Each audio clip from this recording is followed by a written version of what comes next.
إن الصلاة تنهى عن الفحشاء والمنكر اللهم بارك على محمد وعلى آل محمد كما باركت على إبراهيم وعلى آل إبراهيم إنك حميد مجيد یہ قفس بھی مجھ کو عزیز ہے، یہ قفس بھی مجھ کو عزیز ہے، یہاں جی تو لوں گا قرار سے، مجھے نہ لے چلو چمن میں، مجھے نہ لے چلو چمن میں، میں ڈرا ہوا ہوں بہار سے۔ معزز سامعین کرام، اللہ تعالیٰ کے حضور دعا ہے کہ اللہ تعالیٰ جو بھی الفاظ میری زبان سے ادا کروائیں حق اور سچ ادا کروائیں، اور مجھے اور آپ کو عمل کرنے کی توفیق عطا فرمائیں۔ سامعین کرام،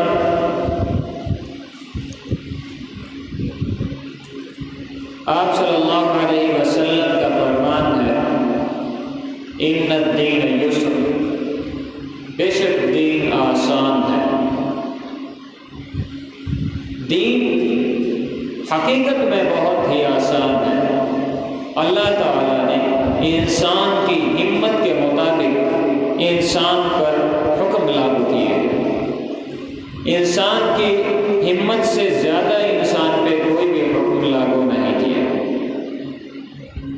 اس سے آگے جو بھی احکامات ہیں وہ ہمارے اپنے رائج کردہ حکم ہیں۔ جیسے کسی نے کوئی رواج بنا لیا، کسی نے کوئی رواج بنا لیا، کسی نے کسی چیز کو اپنے پیروکار کر بنا لیا، کسی نے کسی چیز کو اپنا پیروکار کر بنا لیا۔ اللہ تعالیٰ نے انسان کے لیے بہت ہی آسان دین تجویز کر کے حضور اقدس صلی اللہ علیہ وسلم کو تحفۃً پیش کیا۔ وہ دین حق ہے، اور اسی دین کی دعوت کے لیے آدم علیہ السلام سے لے کر عیسیٰ علی نبینا علیہ السلام تک ایک ہی جملہ اللہ تعالیٰ نے فرمایا کہ میرے بندوں کو بتا دو کہ لا الہ الا اللہ، کہ میں ایک ہوں، میں وحدہ لا شریک ہوں۔ اور یہی حضور اقدس صلی اللہ علیہ وسلم کو بھی پیش کیا کہ میرے بندوں کو بتا دو کہ میں وحدہ لا شریک ہوں۔ جب اللہ تعالیٰ نے حضور اقدس صلی اللہ علیہ وسلم کے ذریعے سے یہ بات امت تک پہنچائی تو پھر یہ بھی بتلا دیا کہ میں نے آپ کی امت کے لیے دین کو بہت ہی آسان کر دیا۔ یقین جانے کہ پہلے کی دنیا میں، پہلے کی مخلوقات میں، پہلے جتنی بھی امتیں آئی ہیں ان میں اگر قربانی ہوئی جاتی تھی تو قربانی کا گوشت کھانے کے لیے انہیں میسر نہیں ہوتا تھا، بلکہ آسمان سے ایک آگ اترتی تھی اور وہ آگ اس گوشت کو جلا دیتی تھی، اس قربان کیے ہوئے جانور کو جلا دیتی تھی۔ جس کا جانور جل گیا اس کے قربانی قبول ہو گئی۔ لیکن امت محمدیہ صلی اللہ علیہ وسلم پر اللہ نے یہ فضل فرمایا کہ اگر صدقہ کرتا ہے، تقسیم کرتا ہے صدقے کا مال، زکوٰۃ کا مال، عشر کا مال، انسان کھا سکتا ہے، اسے جلایا نہیں جاتا۔ قربانی کرتا ہے تو قربانی کا گوشت کھا سکتا ہے، اسے جلایا نہیں جاتا۔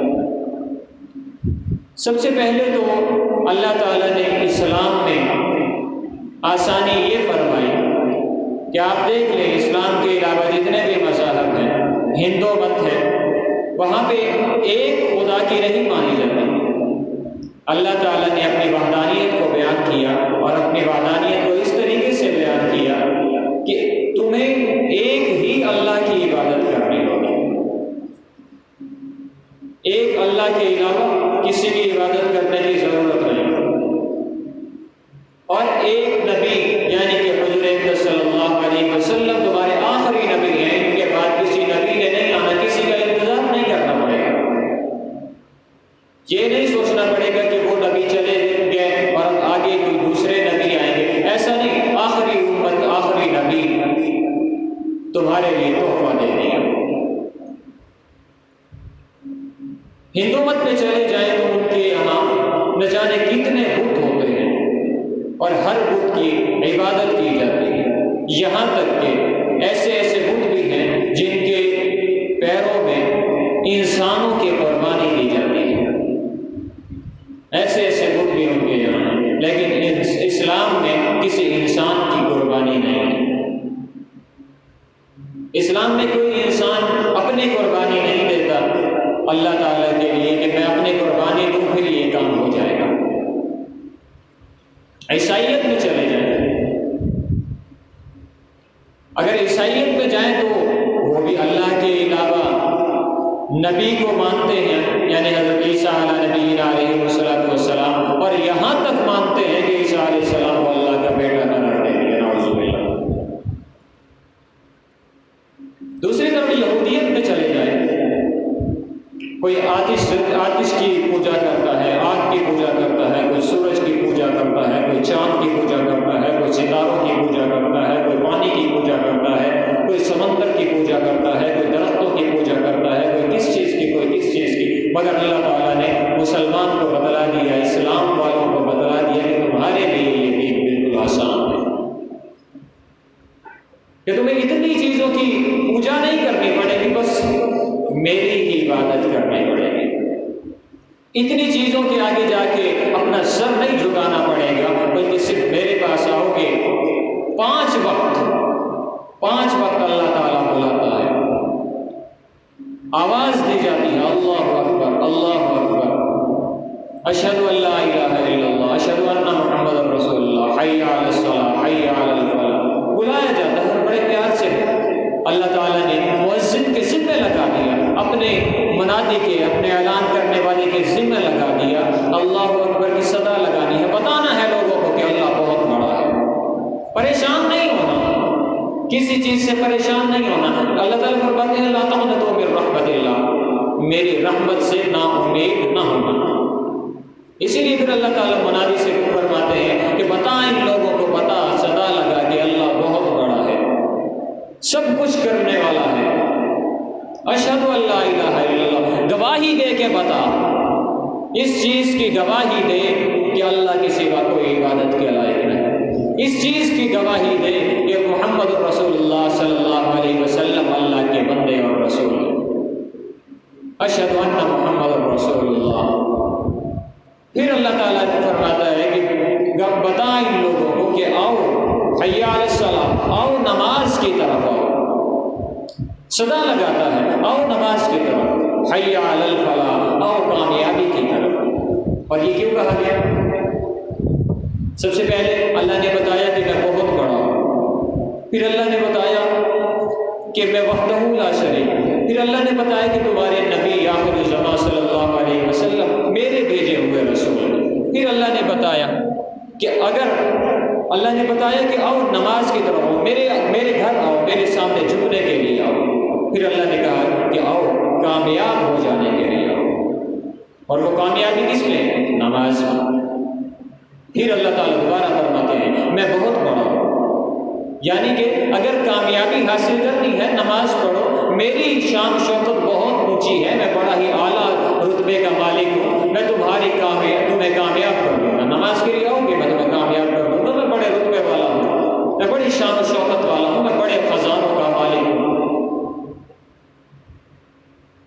پھر آگے فرمایا لا الہ الا اللہ، یاد رکھو کہ میرے سوا کوئی عبادت کے لائق نہیں، میرے سوا کوئی معبود نہیں۔ زمانے کی اینٹیں اٹھا کر دیکھ لو، نیچے سے کوئی معبود ملنے والا نہیں، کسی بھی انسان کے پاس چلے جاؤ مشکل کشا نہیں، آپ کی عبادت گزار، آپ اس کی عبادت نہیں کر سکتے۔ چاہے وہ انسان کوئی نبی کیوں نہیں، کسی نبی کی بھی اس طرح عبادت کر کے اسے مشکل کشا تسلیم نہیں کر سکتے، کسی صحابی کو بھی مشکل کشا تسلیم نہیں کر سکتے، کسی تابعی کو، تبع تابعی کو، اولیاء، علماء، کوئی ہمارا مشکل کشا نہیں ہو سکتا سوائے اللہ کے۔ اس لیے اللہ تعالیٰ نے فرمایا نہیں کوئی معبود مگر سوا اللہ کے، یہ اللہ کے سوا کوئی معبود نہیں، اللہ ہی معبود ہے، اللہ ہی مشکل کشا ہے، اللہ ہی حاجت روا ہے۔ اللہ تعالیٰ بتاتا ہے میں نے تو تمہارے لیے بالکل آسان راستے بتا دیے۔ ایک انسان اگر اسے کوئی پریشانی ہے، اللہ تعالیٰ کے یہاں آئے، 2 رکعت نماز پڑھے اور اللہ کو منا لے، اللہ سے باتیں کرے۔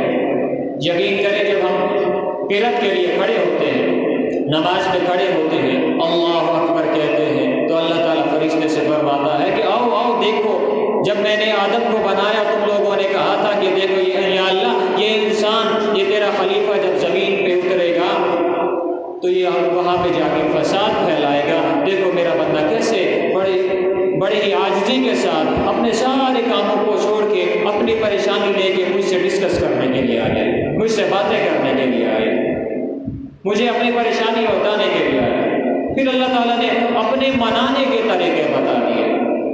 پھر حضور اقدس صلی اللہ علیہ وسلم نے بتایا کہ میرے رب کو منانا کیسے ہے، میرا رب مانتا کیسے ہے، اور اللہ تعالیٰ کیسے مانتے ہیں۔ اللہ تعالیٰ کے سامنے عاجزی کے ساتھ اپنے آپ کو پیش کر دیا جائے۔ نماز اس طریقے سے ہماری ہو جائے کہ ساری دنیا کو ہم نے چھوڑ دیا، بس اللہ کے حضور ایسے کھڑے ہیں کہ دنیا میں کسی کا خیال ہی نہیں، وہم و گمان ہی نہیں، دماغ میں تو کوئی چیز ہے ہی نہیں اللہ کے علاوہ۔ اس طریقے سے نماز میں کھڑے ہو جائیں گے، بالکل عاجزانہ عاجزی پیش کر رہے ہیں۔ اور یہ جانتے ہیں کہ عاجزی دراصل چیز کیا ہے؟ عاجزی انسان کو کہا کیوں گیا؟ معراج پر جب حضور اقدس صلی اللہ علیہ وسلم تشریف لے کر گئے تو اللہ تعالیٰ نے فرمایا کہ میرے محبوب میرے لیے کیا لائے؟ ایسا ہوتا ہے نا کہ اگر کوئی باہر سے ہمارا رشتہ دار واپس پاکستان آتا ہے، پاکستان آیا تو آپ اور میں سوال کرتے ہیں یا سنا میرے لیے کیا لایا؟ کیا میرے لیے وہاں کا کوئی خاص تحفہ لایا؟ اسی طریقے اللہ تعالیٰ نے سوال کیا، اللہ تعالیٰ کے یہاں جب گئے تو سوال ہوا میرے محبوب میرے لیے کیا لایا؟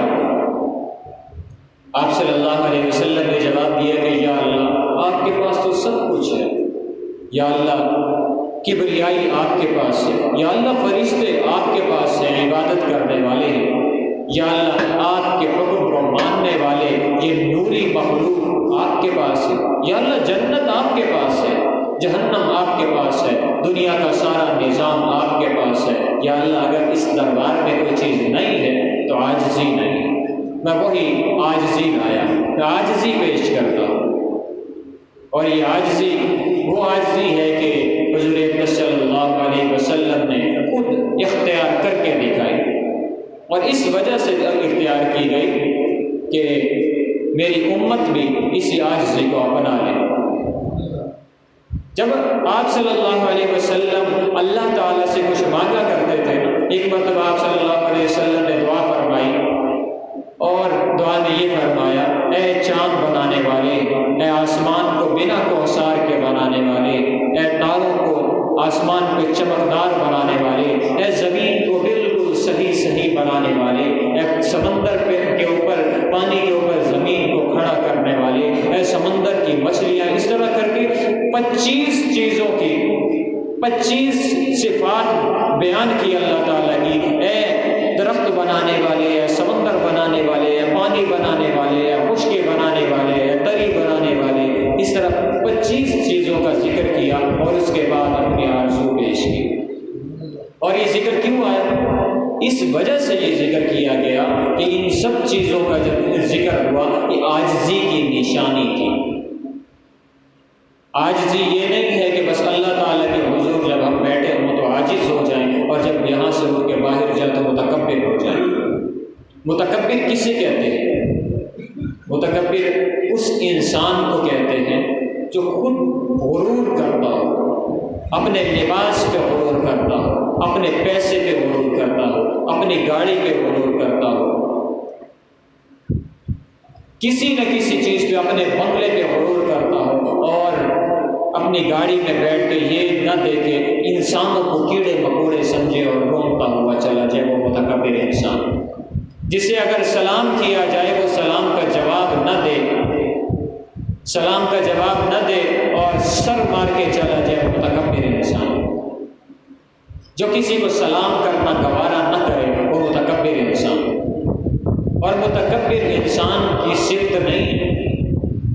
تکبر اللہ تعالیٰ کو پسند نہیں ہے، اور یہ پسند کیوں نہیں ہے؟ کیونکہ تکبر صفت تو اللہ کی ہے، کبریائی تو اللہ کی صفت ہے۔ اللہ تعالیٰ کی جب صفاتی نام ہم پڑھتے ہیں نا تو اس میں ہے متکبر، المتکبر ہے، اور اس وجہ سے ہے کہ تکبر صفت اللہ کی ہے، انسان کی نہیں۔ انسان تو عاجز ہے۔ اور پھر اللہ تعالیٰ نے فرمایا لقد کان لکم فی رسول اللہ اسوۃ حسنہ، اپنے لیے نمونہ بنا دو محمد رسول اللہ صلی اللہ علیہ وسلم کی زندگی کو۔ کامیابی چاہیے، دنیا میں بھی کامیاب چاہیے، آخرت بھی کامیاب چاہیے، اور دنیا کی کامیابی کیا ہے؟ حضور صلی اللہ علیہ وسلم کی سنتوں کو اپنا لیا جائے۔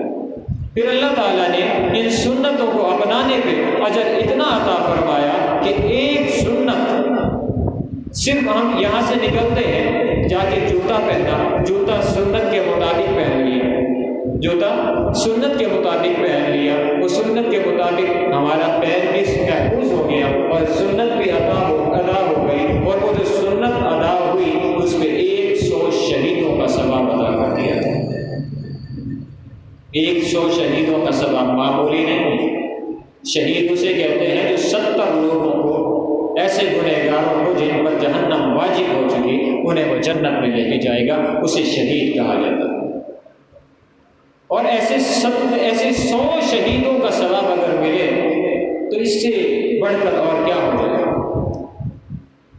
1 روپیہ اگر کسی کو آپ دیں، 1 روپے سے کاروبار شروع کریں اور وہ آپ کو 1 روپے کا 70 واپس کرے تو کیا خیال ہے؟ یہ گھاٹے کا سودا ہے، یہ تو منافع کا سودا ہے۔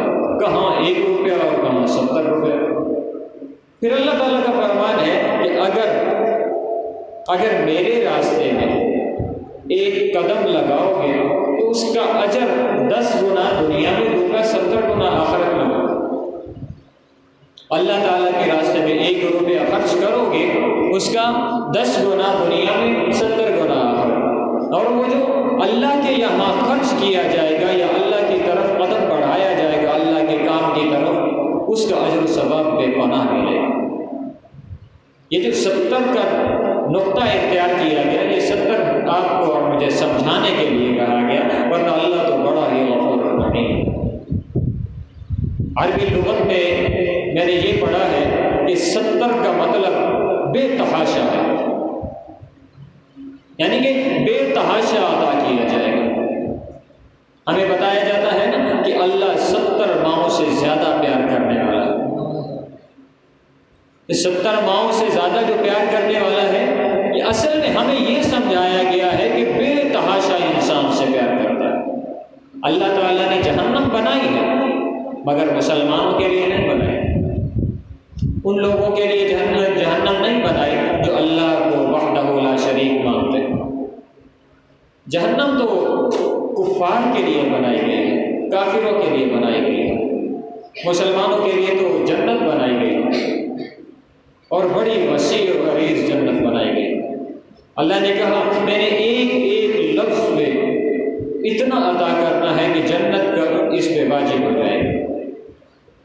ایک لفظ فرض کریں اب قرآن پاک پڑھنے والا ہے تو کہا جاتا ہے کہ ایک لفظ پہ 10 نیکی عطا کی جائیں گی۔ اب الف ایک لفظ ہوا، لام 2، میم 3، صرف الف لام میم کہنے پہ 30 نیکی عطا کر دی گئی۔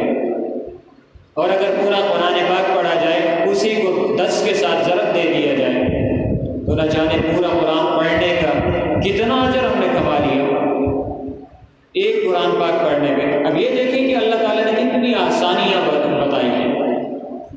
اللہ کا بننا ہے نا، اللہ کا ولی بننا ہے تو ولایت کے لیے کوئی پاپڑ بیلنے کی ضرورت نہیں، ولایت کے لیے الٹا لٹکنے کی ضرورت نہیں، ایک ٹانگ پہ کھڑے ہو کے عبادت کرنے کی ضرورت نہیں، ساری رات عبادت کرنے کی ضرورت نہیں۔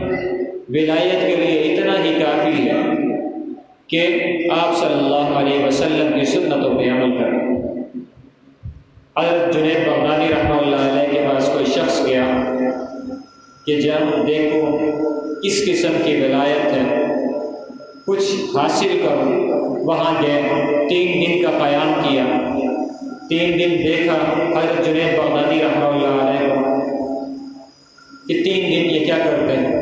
جب دیکھا انہیں اس شخص کو کوئی بھی ایسی چیز، کوئی بھی ایسا عمل نظر نہیں آیا، وہ وہاں سے واپسی کے لیے اجازت چاہی تو جنید بغدادی رحمہ اللہ علیہ نے پوچھا کہ نوجوان کیسے آئے اور کیسے چلے، کیوں آئے تھے اور کیوں جا رہے ہیں؟ جواب ملا کہ میں دیکھنے کے لیے میں آپ کے پاس آیا تھا کہ دیکھوں کون سی ولایت ہے، یہ اللہ کا ولی کیسا ہے، مگر مجھے یہاں پہ ایسی کوئی چیز نظر نہیں ہے۔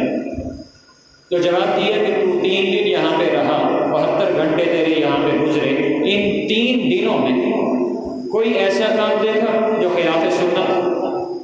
جواب ملا نہیں۔ کیا پھر بتا کہ اس سے زیادہ اور ولایت کیا چاہتا ہے؟ یعنی کہ اللہ کا ولی ہونے کے لیے آپ صلی اللہ علیہ وسلم کی ساری سنتوں کو اپنا اللہ کا ولی انسان بن جاتا ہے۔ اللہ کا بننا ہے نا، اللہ سے مانگو یا اللہ مجھے ایسا بنا دے کہ میں تجھے پسند آ جاؤں، یا اللہ تو مجھ سے راضی ہو جا اور مجھے ایسا بنا کہ میں تیری رضا پہ راضی ہو جاؤں۔ اگر اللہ کا محبوب بننا ہے تو اللہ سے شکوہ کرنا چھوڑ، اللہ کا محبوب بننا ہے نا، اللہ کی شکایت چھوڑ، نہ شکری چھوڑ، یقین جانو کہ اللہ اپنا بنا دے گا۔ اور یہ کس طریقے سے ہوگا؟ اب فرض کریں کہ میرے پاس یہ موبائل ہے، مجھے اس کی ضرورت تھی مگر یہ مجھے نہیں ملا، مجھے یہ نہیں ملا اور میں نے شکوہ کیا کہ یہ میرے پاس ہوتا تو میں پتہ نہیں کیا کیا کر لیتا۔ بھائی تیرے پاس ہوتا تو کچھ کر لیتا، تیرے اللہ کی حکمت یہ تھی کہ تجھے یہ نہیں ملنا تھا، سو نہیں ملا۔ اگر یہی چیز اس طریقے سے مان لی جائے کہ شاید اللہ کی حکمت یہی ہے، اللہ مجھ سے بہتر جانتا ہے میرے بارے میں۔ اللہ نے انسان کو بنایا ہے، ایک روبوٹ ایک انسان بناتا ہے، اسے پتہ ہے اس کی کس فنکشن پہ اس کے ساتھ کیا کیا ہونا ہے، اسے کس چیز کی ضرورت ہے، کس ٹائم اسے چارج کرنا ہے، کس ٹائم اس کے سروس کرنی ہے۔ ایک موٹر سائیکل بنائی، پتہ ہے کس ٹائم اس کا آئل چینج کرنا ہے، یہ بھی پتہ ہے کس ٹائم اس کی ٹیوننگ کروانی ہے، وغیرہ وغیرہ۔ کوئی بھی مشینری لے لیں، انسان کی پیداوار ہے نا، اس انسان کو پتہ ہوگا کہ یہ جو میں نے اس چیز کی تخلیق کی ہے اس کا استعمال کس طریقے سے آئے گا، کتنے گھنٹے بعد اس کے انسان کیا کرنا ہے، کتنے دنوں بعد اس کے ساتھ کس طریقے سے پیش آنا ہے، انسان کو پتہ ہے۔ جب ایک انسان اپنی تخلیق کردہ چیز کو اتنی باریکی سے جانتا ہے تو پھر اللہ تو وہ ذات ہے جس نے اس انسان کو پیدا کیا کیا ہے۔ اللہ کو یہ پتہ نہیں ہے کہ میری ضرورت کیا ہے۔ اللہ سے شکوہ کرنا چھوڑ، جو مل گیا سارا دن انسان محنت کرتا ہے، مشقت کرتا ہے، تغاری اٹھاتا ہے، اور شام کو اگر یہ کہے نا کہ 1000 روپے میں تو گزارا ہی نہیں ہو، ایک مزدور تغاری اٹھانے والا یا مستری وہ اگر سارا دن محنت مزدوری کرنے کے بعد شام کو اسے 1000 ملتا ہے، وہ یہ کہے کہ اس 1000 میں کہاں گزارا ہوتا ہے، بس گاڑی چل رہی ہے، دھکے سے چلا رہے ہیں، یقین کریں یہ اللہ کی ناشکری ہے۔ اگر وہی 1000 لے کے اللہ تعالیٰ کو شکر ادا کریں گے، یا اللہ تیرا شکر ہے کہ میری ساری دن کی میرے خون پسینے کی محنت کو تو نے اس 1000 میں بدل دیا، تیرا شکر ہے کہ یہ مجھے مل گیا اور یہ جو تیری عطا کردہ نعمت ہے میں اسے ایک اعلیٰ طریقے سے استعمال کر سکوں، اللہ کا شکر ادا ہو گیا، اللہ خوش، اور پھر مال میں برکت۔ اللہ تو کہتا ہے کہ انسان میرے پاس آئے، میرا شکر ادا کرے، میری حمد و ثنا بیان کرے، میں بے تحاشا ہوگا۔ ہم اللہ سے بھاگتے پھر رہے ہیں، یقین جانے کہ ہم اللہ سے بھاگے ہوئے ہیں، باغی ہو چکے ہیں۔ اور جب کوئی چیز آپ کے کنٹرول سے باہر ہو جاتی ہے تو آپ اٹھا کے کباڑیے کو بیچ دیتے۔ کوئی آپ کی گھریلو استعمال کی چیز ہے، وہ آپ کی سمجھ میں نہیں آ رہی، آپ اگر اسے بنوانے کے لیے اس کے مکینک کو بلاتے ہیں، اس کی سمجھ میں بھی نہیں آتی، تو آپ وہ اٹھاتے ہیں کباڑ والے کو بیچ دیتے کہ اب یہ کسی کھاتے کی نہیں ہے۔ اور ہماری کنڈیشن بھی یہی ہے کہ اس وقت ہم کسی کھاتے کے نہیں ہیں، ہم کوئی کباڑیے کا سامان بنے ہوئے ہیں۔ ہمیں شیطان اپنی انگلیوں کے اشاروں پہ نچا رہا ہے اور ہم ناچے جانے جا رہے ہیں۔ اللہ تعالیٰ مجھے اور آپ کو شیطان کے شر سے محفوظ فرمائے اور اپنا محبوب بندہ بنائے، اور ہمیں انسان تو ہم سب ہیں، بس اپنا بندہ بنا لے اور اپنی رضا پہ راضی ہونے والا بنا دے اور شاکر بنا دے۔ وآخر دعوانا الحمدللہ رب العالمین۔ سنتیں پڑھ لیں۔